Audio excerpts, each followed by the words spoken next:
Assalamualaikum warahmatullahi wabarakatuh. Selamat berbahagia jamaah ngaji tafsir Al-Quran dengan referensi kitab tafsir Al-Ibris Mu'alif Mbah Kyai Haji Bisri Mustafa Rembang dengan sanad Mbah Kyai Haji Samsul Mu'in Khalid, pendiri dan pengasuh Pondok Pesantren Darul Amin, Cacak Banyuwangi, Jawa Timur. Semoga berkah. Amin.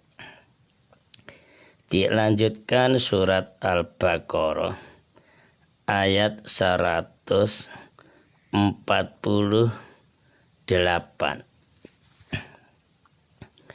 A'udzu billahi minasyaitonir rajim.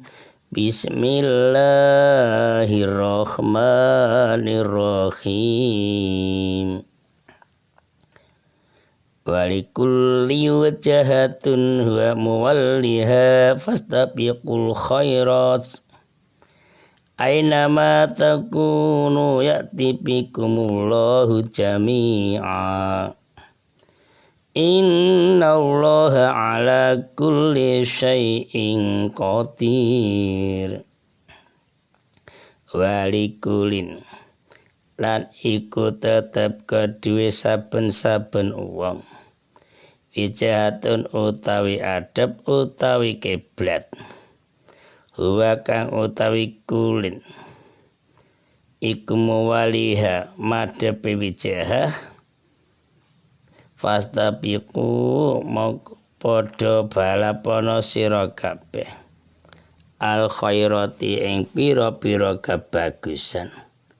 Aina matakunu ing dalem endi-endi manggon tinemu sira kabeh. Yakti mongko nekaaken bikum kelawan sira kabeh sapa Allahu Gusti Allah Ta'ala jami'an sakabehane. Innallaha satuna Allah Ta'ala ngala kulli syai'in ing atase saben-saben suci-suci iku qadirun maha kuwasa. Surat Al-Baqarah ayat 148 dengan tema kebenaran dari Allah. Ayat 148. Setiap umat mempunyai kiblat masing-masing. Contoh, Nabi Ibrahim alaihissalam dan Nabi Ismail alaihissalam kiblatnya atau menghadapnya ke Ka'bah yang berada di kota Mekah di negara Saudi Arabia, ibu kota Riyadh, termasuk wilayah benua Asia. Benua Asia memang benua yang paling luas. Sedangkan Bani Israel kiblatnya menghadap ke Baitul Maqdis, yaitu di kota Palestina.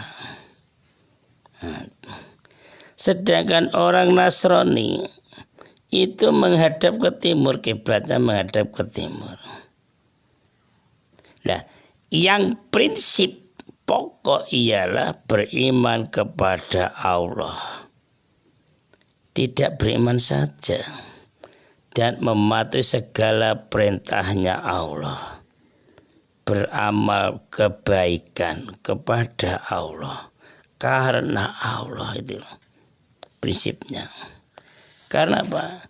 Karena Allah telah memerintahkan khususnya agar kaum muslimin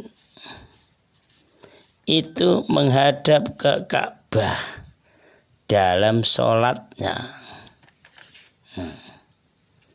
Ingat, jadi kita orang Islam, sholatnya kita ini menghadap ke Ka'bah itu memang sudah perintah Allah, yakin perintah Allah. Maka kalau ada fitnah dan cemoohan, ejekan, atau maka fitnah dan cemoohan dari orang yang ingkar, itu kita tidak perlu melayani, biarin saja lah, biarkan saja. Tapi kita sebagai kaum muslim hendaklah kita bekerja dengan giat, beramal dan bertobat. Bahkan kita berlomba-lomba berbuat kebajikan. Itu fastabiqul khairat. Berlomba-lomba berbuat kebajikan. Karena ajal kita sewaktu-waktu kita tidak tahu dipanggil Allah. Persiapan terus fastabiqul khairat. Lewat belajar, lewat bekerja, lewat zikir, lewat baca Al-Quran. Pokoknya hatinya itu loh. Terus beribadah, zikrullah.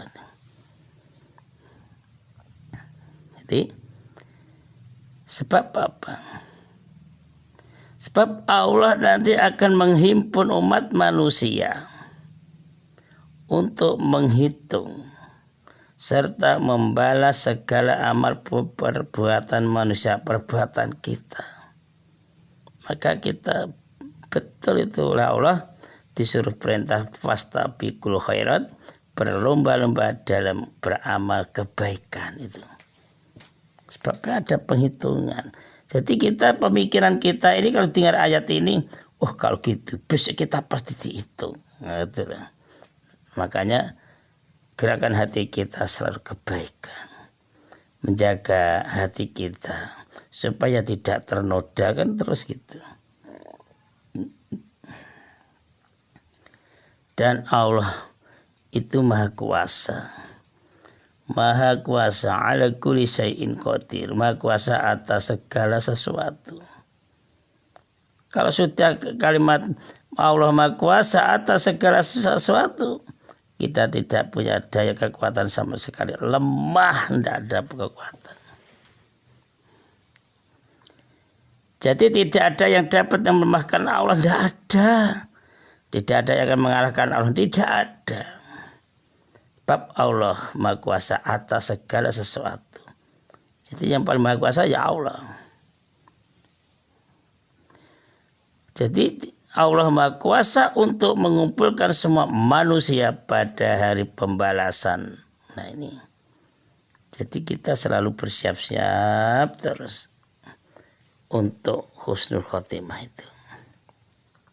Kesimpulan 1. Kebenaran Kanjeng Nabi Muhammad Sallallahu Alaihi Wasallam dan kebenaran dari ajaran yang dibawa Kanjeng Nabi Muhammad Sallallahu Alaihi Wasallam sangatlah jelas, nyata, terbukti, sangat terbukti dan sangat nyata. Dan sangat diakui oleh orang-orang yang mau mempergunakan akalnya sehatnya, serta oleh ahli kitab yang ahli baca kitab wahyu Allah.